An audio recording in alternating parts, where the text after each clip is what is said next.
Hi students, class 11th के chemistry के first unit के सेकेंड लेक्चर में आपका वेलकम है।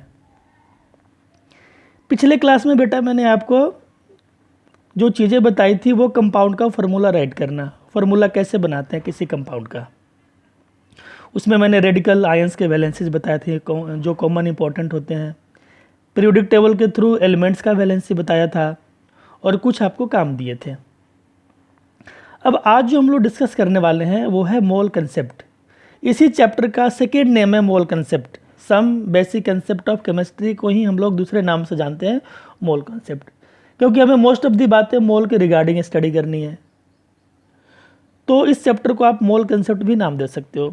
यूनिट ऑफ मास, जब भी आप मास को कैलकुलेट करते हैं, मेजर करते हैं, तो केमिस्ट्री में हम दो तरह का यूनिट यूज़ करते हैं बेटा। एक तो मोल और दूसरा आप यहाँ दिख रहे हैं gram equivalent, mole and gram equivalent. पर हम लोग यहाँ डिस्कस करने वाले हैं मोल को। ग्राम इक्विवेलेंट एक अलग से आर्टिकल है, तो मैं बताऊंगा आपको इक्विवेलेंट मास निकालना, ग्राम इक्विवेलेंट निकालना। पर यहाँ मोल के रिगार्डिंग बातें करेंगे हम लोग। जब भी आप मास को मेजर करते हो तो फिजिक्स के अंदर मास का ऐसा यूनिट किलोग्राम होता है, इंटरनेशनल सिस्टम। पर हमारे केमिस्ट्री में मास का ऐसा यूनिट मोल होता है। आपको जब भी मास दिया हो तो उसको मोल में कैलकुलेट करना है, मेज़र करना है। तो ये पहला पॉइंट मैंने इसके रिगार्डिंग लिखा है कि mole is SI unit of mass in chemistry. और ये मोल नंबर से, पार्टिकल का नंबर से, मास से और वॉल्यूम से रिलेटेड होता है। मतलब अगर आपके पास किसी पार्टिकल का नंबर दिया हो, उसका मास दिया हो या उसका वॉल्यूम दिया हो, तो आप उस चीज़ का मोल्स कैलकुलेट कर सकते हो। तीन चीज़ से रिलेटेड है mole: number of particles, mass of particles and volume of particles. सबसे पहले हम लोग डिस्कस करेंगे mole in terms of number, कि कितने नंबर को एक मोल बोलेंगे। जैसे कुछ बातें हमें पहले से पता है कि अगर आपके पास 12 बनाना है, 12 एग्स हैं, आप उसको 1 डजन मानते हो, क्योंकि ये मानो ही बातें हैं। उसी तरीके से अगर आपके पास 6.02 इंटू 10⁻23 पार्टिकल्स हों, पार्टिकल का मतलब यहाँ पे एटम, मॉलिक्यूल्स एंड आयंस है मेनली। तो आप जब इतने पार्टिकल को इकट्ठा करते हो किसी चीज़ का, तो उसे आप 1 मोल नाम देंगे। और ये बात सबसे पहले हमें एवोगाड्रो ने बताई थी, तो इस नंबर को एवोगाड्रो नंबर बोलते हैं।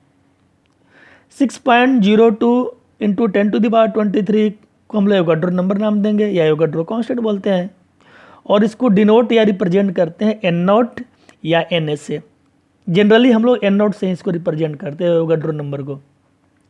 तो बेटा अगर फॉर्मूला आपको यहाँ से निकालना है कि मोल्स निकालने के लिए, तो मैंने यहाँ देखो क्या बताया आपको है कि N0 पार्टिकल के अंदर किसी सब्सटेंस का अगर N0 पार्टिकल हो तो 1 मोल होगा, एवोगाड्रो हाइपोथेसिस। और एक अगर पार्टिकल हो तो मोल्स बन जाएंगे 1/N0 मोल, 1/N0 मोल। और वही अगर आपके पास 100 अगर पार्टिकल्स हो तो आप 100 से मल्टीप्लाई कर दो तो 100/N0 हो जाएगा। तो फाइनली आपके पास एक फार्मूला बन के आता है कि number of moles given particle का number divided by Avogadro number. यहाँ से आप मोल्स निकाल सकते हैं, किसी भी चीज़ का आप मोल्स यहाँ से आप निकाल सकते हैं, प्रोवाइडेड आपके पास पार्टिकल का नंबर गिवन हो। अब इसी बात को मैंने एक एग्जाम्पल से आपको समझाया हुआ है यहाँ पे, कि एग्जाम्पल है कि एनी अननोन सब्सटेंस, आपके पास कोई एक अननोन चीज़ x दिया हुआ है और उसमें इसके इतने 3.01 इंटू 10⁻25 पार्टिकल्स हैं। आपसे पूछ रहा है कि आप calculate number of moles calculate करो। तो गिवन पार्टिकल्स दिया हुआ है बेटा, आप एवोगाड्रो नंबर से डिवाइड कर दो। नंबर ऑफ मोल्स बन के आएगा number of given particles by Avogadro number. तो गिवन पार्टिकल आपके पास था 3.01 इंटू 10⁻25, हमने डिवाइड कर दिया एवोगाड्रो नंबर से। सॉल्व कर दो आप तो ये 50 निकल के आएगा, मतलब 50 मोल्स है। अब तो इसके सिंपल सी बात है कि जितने ज़्यादा आपके पास गिवन पार्टिकल्स होंगे उतने ही ज़्यादा आपके पास मोल्स निकल के आएगा। अब हम लोग जो सेकेंड चीज से रिलेटेड होता है मोल, वो था मास of particles. Mole in terms of mass of particles, इसको आप ऐसे समझे कि आपने वहाँ पे उतने नंबर लिए थे 6.02 10⁻23, अब हम लोग इतने नंबर का मास लेंगे। मीन्स अगर आपके पास इतने सारे पार्टिकल्स हों तो उसका मास जो ग्राम में आएगा that is equal to 1 mole in terms of mass. तो डिफाइन किया हुआ है कि the mass of Avogadro number particles of any substance in gram is called 1 मोल।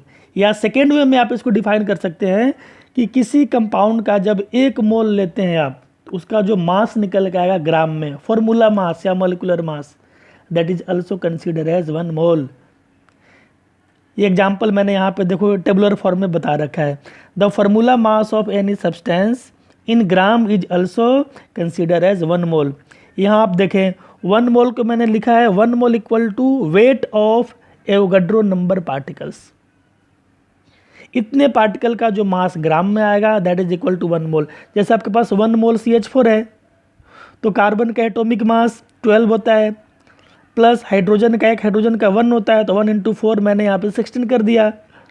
अब बेटा अगले लेक्चर में या उसके बाद मैं ना एटॉमिक मास के रिगार्डिंग एक आपको टेबल बना के प्रोवाइड करूँगा। एलिमेंट के एटॉमिक मास, कॉमन एलिमेंट्स का आपको याद रखने हैं। जो अनकॉमन से हैं उसका गिवन होता है, पर कॉमन का आप याद रखेंगे। एंड द सिमिलर मैनर मैंने 1 मोल NaOH लिया है, सबके एटॉमिक मास को जोड़ा तो 40 ग्राम आ गया। यानी 40 ग्राम सोडियम हाइड्रोक्साइड में 1 मोल होगा और उसमें एवोगाड्रो नंबर के बराबर पार्टिकल्स होंगे। नेक्स्ट आपके पास है 1 मोल अमोनिया, नाइट्रोजन का एटॉमिक मास 14 प्लस 3 हाइड्रोजन के लिए 3 हो गया 17 ग्राम। ये अमोनिया का मॉलिकुलर मास है या मोलर मास है। 1 मोल वाटर आप लेते हैं तो H2O 2 + 16, ऑक्सीजन का एटॉमिक मास 16, 18 निकल के आएगा। उसी तरीके से मैंने यहाँ कैल्शियम कार्बोनेट लिया है कि अगर 1 मोल CaCO3 हो तो इसका मॉलिकुलर मास 100 आएगा, क्योंकि कैल्शियम का एटॉमिक मास 40, कार्बन का 12 और एक ऑक्सीजन का 16 × 3 किया मैंने, ऐड कर दिया 100 और ऊपर मैंने ये दिखा रखा है 1 मोल H2 2 ग्राम निकल के आएगा। तो बेटा अब इसके बाद वाली जो बातें होंगी, कल का लेक्चर बहुत इंपॉर्टेंट होगा, क्योंकि मोल के रिगार्डिंग, मोल जब मास के रिगार्डिंग निकालते हैं तो उसके कई अच्छे न्यूमेरिकल्स बनते हैं जो कल हम लोग डिस्कस करेंगे। तो आप इन सारी बातों को फेयर नोटबुक में राइट करेंगे और कल हम लोग आगे बात करते हैं। Thank you.